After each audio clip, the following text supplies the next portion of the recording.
अस्सलाम वालेकुम पाक व्यूअर्स, मेरा नाम है सुनील मांझी और मैं पाक व्यूअर्स वीकली के एक और एपिसोड के साथ आपकी खिदमत में हाजिर हूँ। आज के वीकली की पहली न्यूज़ जो है वो हमेशा की तरह पेट्रोल प्राइसेस को लेके है।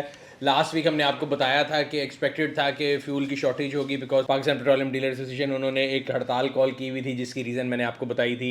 Again without taking any sides के गवर्नमेंट का क्या मौक़िफ़ था, उनका क्या मौक़िफ़ था, और पूरी बहस जो है वो डीलर का जो मार्जिन होता है पर लीटर पेट्रोल और डीजल की उसके ऊपर थी, उसको इंक्रीज़ करने के लिए वो थी। और एज़ एक्सपेक्टेड मैंने आपको बताया था कि लास्ट 2-3 दफ़ा ये हड़ताल कॉल हुई है बट ये होगी नहीं। फाइनली जो है नेगोशिएशन जो कामयाब हो गई है गवर्नमेंट के और उनके दरमियान, and they have agreed to a price increase जो कि मार्जिन इंक्रीज़ है बेसिकली डीलर के लिए, और मेरे और आपके लिए वो प्राइस इंक्रीज़ के अंदर आएगा। वो तकरीबन ₹1.60 का इंक्रीज़ एग्री कर लिया उनके मार्जिन के अंदर गवर्नमेंट ने पेट्रोल और डीजल दोनों में, जो कि 4 किस्तों के अंदर होगा, यानी 40 पैसे करके वो बढ़ेगा। सो अब जो पहली तारीख आएगी तो उस पर भी 40 पैसे जो है वो उनकी मार्जिन की मद में बढ़ेगा। बाकी बढ़ता है कम होता है वो तो अलग चीज़ है, लेकिन ये जो मार्जिन है वो इंक्रीज़ होना ही होना है। सो टोटल जो इंक्रीज़ उनके मार्जिन में है वो ₹1.60 का है, और वो अगेन मुझे और आपको देना पड़ेगा।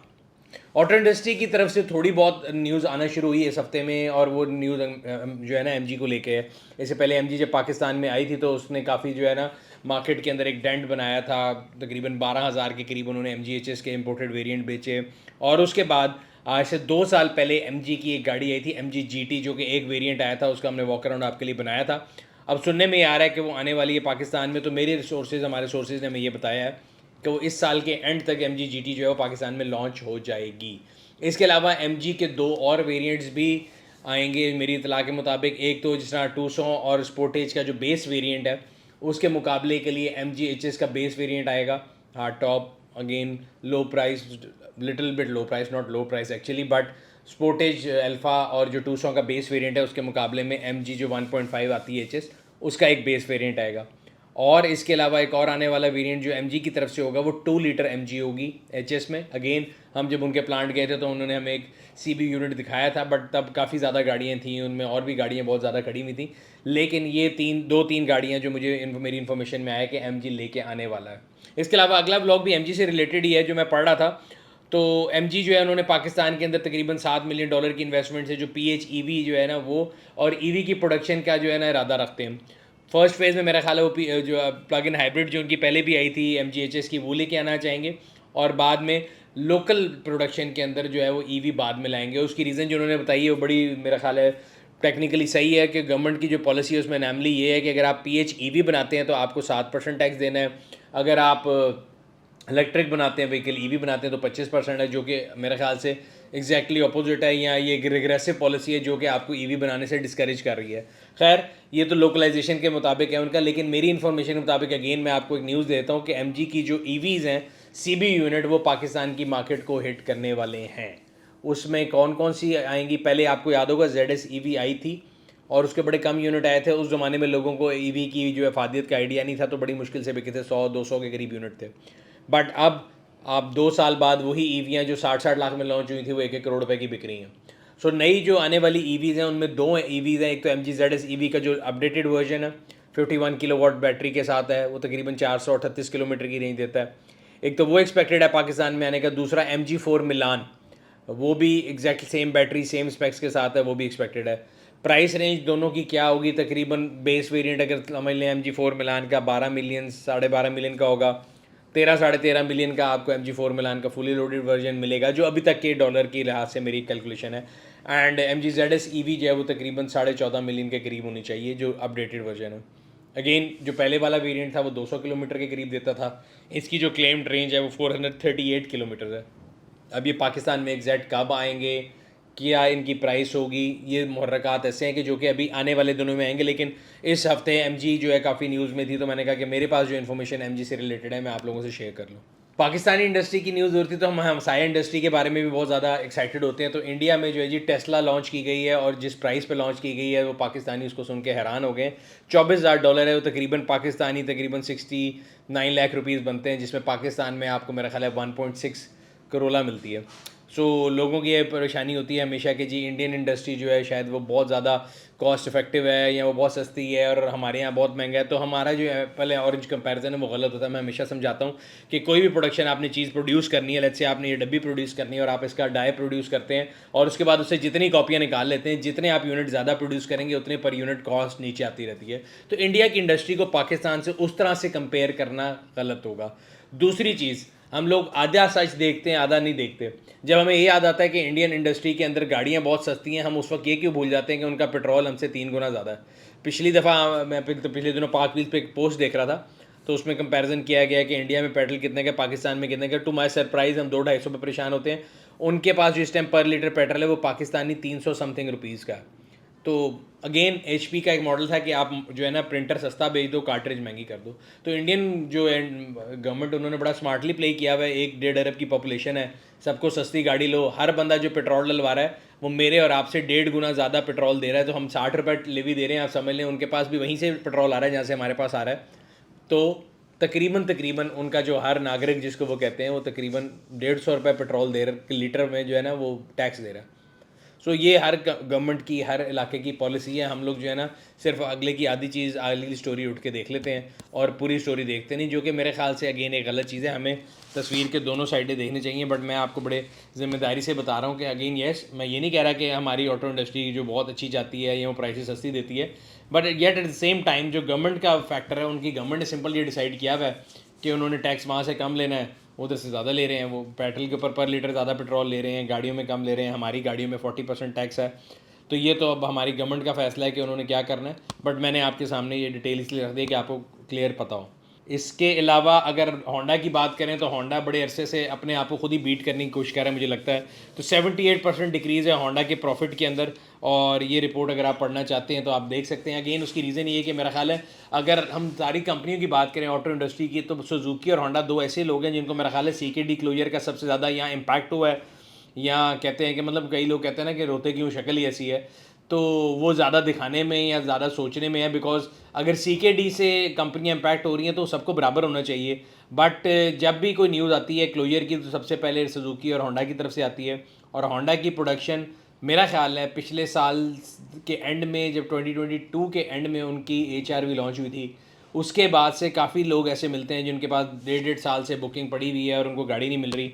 और अगेन मुझे लगता ये कि होंडा अभी भी उस ज़माने में है जहाँ पे वो समझता है कि कंज्यूमर के पास चॉइस नहीं है। क्योंकि हमारे पास स्टोरी, अगर किसी को लगता है कि मैं ज़्यादती कर रहा हूँ, तो हमारे पास बहुत से लोग ऐसे हैं जो कि अपने PBOs पूरी पेमेंट लेके बैठे हुए हैं। और बल्कि मार्केट में ये ओपन आवाज़ है कि जी हमारे पास सिविक का PBO आप ख़रीद लें, हमने बुक कराई थी 1.5 साल पहले, अब आने वाली। और कई लोग ऐसे हैं जिनको कहा गया जी आपने होंडा बुक कराई, आप HRV ले लें। तो जब मार्केट में ऐसी चीज़ें होंगी तो आपके प्रॉफिट की फिगर भी अगर आपको नहीं जगा रही, तो मेरा ख्याल है थोड़ा ही बहुत टाइम रह गया जब आपको रियलिटी जो है ना वो कॉल बैक करेगी, वो आपको उठाएगी जोड़ के उठ जाए।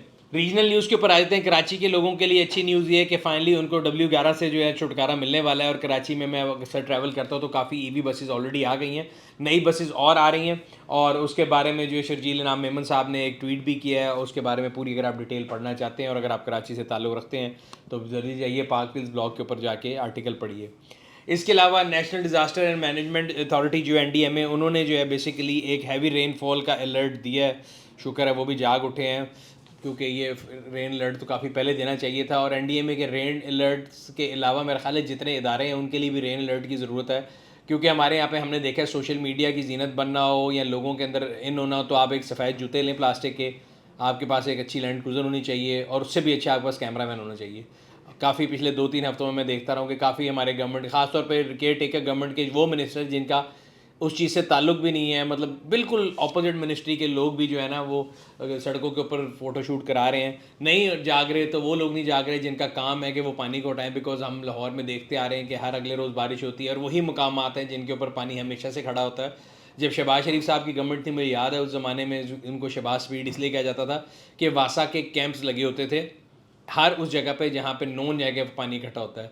इस टाइम वासा वाले जो है मेरे ख्याल है ज़रूरी काम से सोए हुए हैं या वो भी कैमरा मैन की जो है खिदमत अंजाम दे रहे हैं। बट NDMA के जो है ना रेनफॉल की जो उन्होंने प्रिकॉशन दी है, उन्होंने बड़ा क्लियरली बता दी है कि पाकिस्तान के जो है ना काफ़ी इलाके जो हैं वो वनरेबल हैं। और मज़े की बात यह है कि हमारे इदारे जो हैं वो अभी भी सोए हुए हैं। मेरा ख्याल है इट्स अ वेकअप कॉल। और NDMA को ये चाहिए कि वो जितने इदारे हैं ना उनको बाकायदगी से कोई लेटर लिखे या कुछ ऐसी चीज़ करे ताकि उनको पता लग जाए कि भाई ये होने वाला है, बिकॉज मेरे और आपके कहने से तो उनको समझ नहीं आ रहा।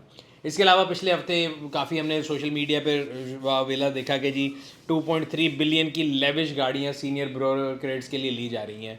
अब इसके ऊपर भी दो एज जो है ना है, मतलब कई लोग कह रहे हैं कि जी लेविश गाड़ियाँ हैं, शायद किसी के स्टैंडर्ड से वो लेविश ना हो।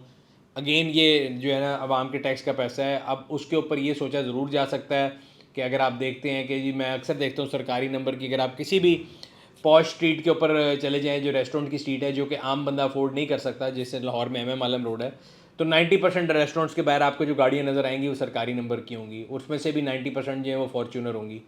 तो मुझे नहीं समझ आती कि वो जिन साहब को भी मिली है वो कौम के लिए, मुल्क के लिए ऐसा कौन सा खिदमत अंजाम दे रहे हैं जिसके लिए उनको वो मिली है, जिसके सिले में उनको MM आलम रोड के लेविश जो खाने हैं वो भी अफोर्ड करने आ जाते हैं। बिकॉज हमने जब भी सुना है हमारे आगे तो ये बताया जाता है कि पाकिस्तान के वज़ीर आज़म की तनख्वाह भी 1 लाख समथिंग है, जिसमें वो गुजारा नहीं कर सकते। और मज़े की बात है कि जितने भी वज़ीर आज़म रहे हैं उनको कभी तनख्वाह की ज़रूरत नहीं पड़ी, because they are wealthy enough. But bureaucrats के केस में तो मेरा नहीं ख्याल कि they are wealthy enough in that sense. But somehow मैंने ये देखा है कि आपको नज़र आएगा कि वो रेस्टोरेंट्स के बाहर और ये जितनी गाड़ियाँ बड़ी बड़ी खड़ी होती हैं वो सरकारी गाड़ियाँ हैं, और वो सरकारी गाड़ियाँ आपके और मेरे टैक्स के पैसे दी जाती हैं। इसके बारे में आपकी क्या राय है, आप नीचे वीडियो के बता सकते हैं। गवर्नमेंट के लोगों से पूछे तो उनकी अपोजिट राय है, वो कहते हैं जी हम पैदल तो नहीं आ सकते, सरकार का काम करने अपने उस पर तो नहीं आ सकते। एक तरफ ये है, दूसरी तरफ ये है अगर आप कभी पुलिस के महकमे से आपका पाला पड़े तो आपको ये पता लगेगा कि उनके पास पेट्रोल के पैसे नहीं होते। अगर आप मुद्दई हैं तो आप अपनी जेब से पेट्रोल डलवाएंगे तो पुलिस आपके साथ जाके जो है वो काम भी कर सकती है। तो ये टू साइड्स ऑफ कॉइन है। अब ये अगेन आप कभी एग्री भी कर सकते हैं, कभी डिसएग्री भी कर सकते हैं, बट मैं उस पर कोई जजमेंट नहीं दे रहा। मैं वैसे बता रहा हूँ कि ये न्यूज़ मेरे सामने आई थी तो मेरे जज्बात जो थे वो मैंने आपसे शेयर कर लिए। इसके अलावा लाहौर के लोगों के लिए न्यूज़ ये है कि अक्सर आप जब ट्रैफिक की डिविजन आती हैं, जिस तरह के कलमा चौक बन रहा था तो काफ़ी ज़्यादा परेशानियों का शिकार थे लोग। तो अब अगला एक जो है प्रोग्राम आने लगा है वो अगेन आपकी बेहतरी के लिए, जब वो बन जाएगा तो आपकी सहूलत हो जाएगी। बट अभी ये है कि घोड़ा चौक जो है, अगर आप कैवलरी ग्राउंड से डिफेंस जा रहे हो तो उसका जो फ्लाईओवर प्रोजेक्ट है वो स्टार्ट होने लगा है। उसका डाइवर्जन प्लान क्या है वो भी ट्रैफिक पुलिस ने जो है इशू कर दिया है। अगर आप वो देखना चाहते हैं तो ब्लॉग पे जाके आप देख सकते हैं।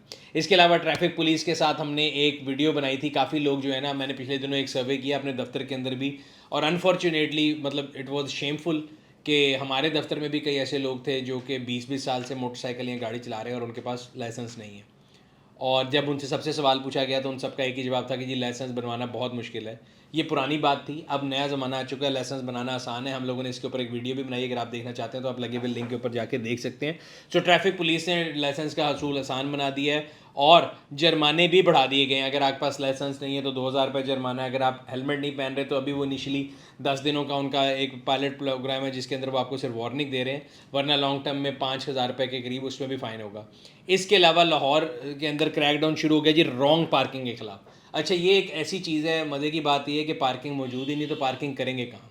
आप लोगों को एक चीज़ से इक्विप करते हैं, फिर आप उसके अगेंस्ट उनको कह सकते हैं कि जी हम आपका चालान करेंगे। जैसे आपने पहले अगर आपका लाइसेंसिंग का प्रोसीजर बड़ा मुश्किल था और आप लोगों को चालान करते तो मैं आपके ख़िलाफ़ ज़रूर बोलता। आपने आसान किया है, चलें जी, बड़ी अच्छी बात है। हेलमेट पे आपने क्रैक डाउन किया, बहुत अच्छी बात है। पार्किंग स्पेस तो मेरे भाई लाहौर में है ही नहीं। जिस स्ट्रीट में हम रहते हैं, गुलबर्ग में कहीं भी देख लें, लाहौर में कहीं भी देख लें, घरों के अंदर कमर्शियल एक्टिविटियाँ हो रही हैं। टाउन, गुलबर्ग टाउन हो या जो भी टाउन हो, रिश्वत लेके चले जाते हैं और वहाँ पे जो है कमर्शियल एक्टिविटी होती रहती है। अब वो कमर्शियल एक्टिविटी रेजिडेंशियल एरिया में हो रही है, उधर पार्किंग तो है ही नहीं।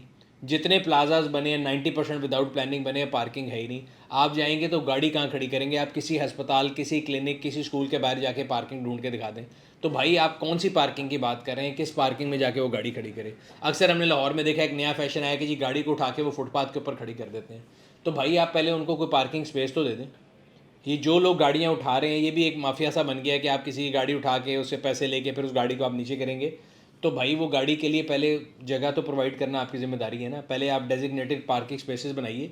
और जो लाहौर में डिफरेंट पार्किंग माफियाज़ हैं, हर बंदा अपनी पर्ची लेके पड़ा हुआ है। मैं अभी यहाँ पे दिखा सकता हूँ, मैंने कल ही भी यहाँ से हटाई है। 3 4 5 डिफरेंट किस्म की पर्ची हैं। एक ज़माने में एक कंपनी थी ली पार्क के नाम से।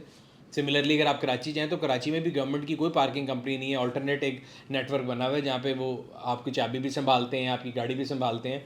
बट अगेन आप पहले लोगों को इक्विप करें और उसके बाद आप उनको जो है ना अकाउंटेबल करें तो बेहतर है। बिला वजह हवा में तीर चलाना जो है ना वो एक अजीब सी चीज़ होती है। अच्छा, अगली न्यूज़ जो है वो फैसलाबाद के लोगों के लिए और बड़ी अच्छी खबर है। Pak wheel sell it for me service, sell it for me service जो है वो फैसलाबाद आ रही है। Sell it for me service क्या है? अगर आप अपनी गाड़ी बेचना चाहते हैं, आप खुद फ़ोन कॉल नहीं ले सकते, आप सवालों का जवाब नहीं देना चाहते, आप घरेलू खातून हैं, आपने अपनी गाड़ी बेचनी है, आप मसरूफ़ आदमी हैं, या आप बहराम साहब की तरह मशहूर आदमी है और आप अपना नंबर रिवील नहीं करना चाहते, तो आप करें ये कि आप जो है sell it for me service के लिए ऑप्ट कर सकते हैं, जिसमें हमारी टीम आती है, आपकी गाड़ी को इंस्पेक्ट करती है, उसका ऐड लगाती है। हमारा ट्रेंड सेल स्टाफ जो है कॉल सेंटर में वो आपकी गाड़ी के लिए कॉल्स लेता है और फाइनल डील कंक्लूड करके आपकी गाड़ी बेच के देता है आपको। इसको sell it for me service कहते हैं।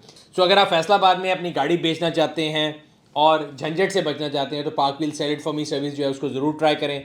ऑन बोर्डिंग जो है वो फ्लैटली 2000 रुपये के ऊपर स्टैम्प पे आपके लिए की गई है। सर्विस को ज़रूर आजमाइएगा और अपनी फीडबैक से ज़रूर आगाह कीजिएगा।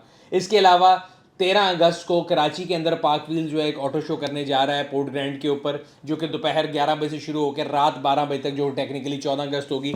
तो उस पर हम आप लोग मिलकर आज़ादी जो है वो सेलिब्रेट करेंगे। तो इसका नाम भी ग्रैंड आज़ादी शो रखा गया है।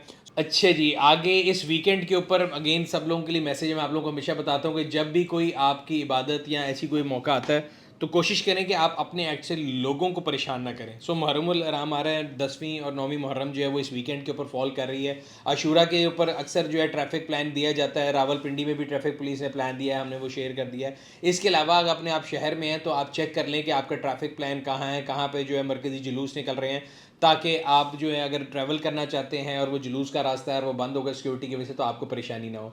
दूसरा, मोस्ट प्रोबेबली इस वीकेंड के ऊपर आशूरा की जो छुट्टी होती है उसके ऊपर मोबाइल सर्विसेज जो है वो भी तातुल का शिकार होते हैं। तो अगर आपने ट्रैवल करना हो तो वो अपना उस लिहाज से प्लान कर लें। एंड अगेन मैं आपसे ये फिर दरख्वास्त करूँगा, बेशक आप जिस मर्ज़ी मसलक से हैं, अहले बैत का जो इज़्ज़त है वो मेरे आपके लिए सबके लिए ज़रूरी है।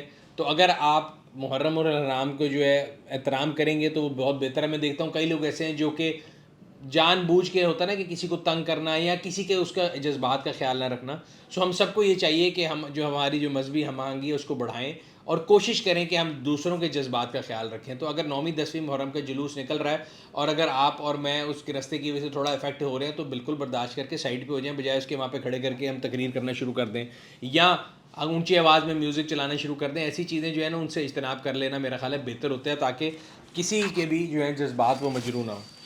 सो ये था आज का वीकली। उम्मीद करते हैं आपको पसंद आया होगा। कमेंट सेक्शन में अपने राय से ज़रूर आगाह करते रहा करें। हम लोग कोशिश करते हैं कि आप लोगों की फीडबैक को लेकर अपनी वीडियोस को पहले से बेहतर बनाएं। आपसे अगले हफ्ते फिर मुलाकात होगी, तब तक अपना और अपने गिरद के लोगों का ख्याल रखिएगा। शुक्रिया।